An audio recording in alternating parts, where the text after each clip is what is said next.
ఈజీగా చేసుకునే chicken curry ఎలా చేయాలో చూద్దాం.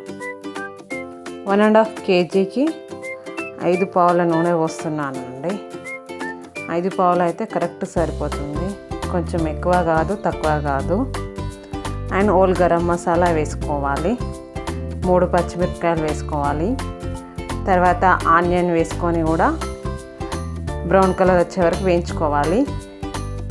అండ్ తర్వాత కరివేపాకు, పుదీనా వేసుకొని కొంచెం మగ్గనివ్వాలి.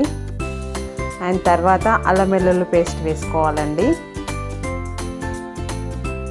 అల్లం వెల్లుల్లి పేస్ట్ కూడా వేగాక కొంచెం పసుపు వేసుకోవాలి. పసుపు కొంచెం వేగాక మంచిగా కడిగిన చికెన్ ముక్కలన్నీ వేసుకోవాలండి. చికెన్ ముక్కలన్నీ వేసాక మంచిగా కలుపుకొని మూత పెట్టుకోవాలి. ఆ చికెన్లోని వాటర్ అన్నీ పోయే వరకు నూనెలో ఉడికించుకోవాలండి.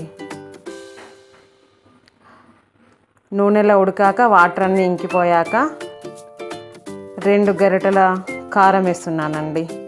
ఆ గరిటెతోనైతే మాకు సరిపోతుంది.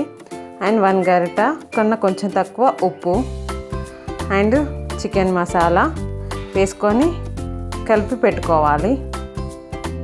మూత పెట్టుకుంటే ఒక 5 నిమిషాలలో చికెన్ రెడీ అయిపోతుందండి. చివరగా కొత్తిమీర వేసుకుంటే టేస్టీ చికెన్ రెడీ.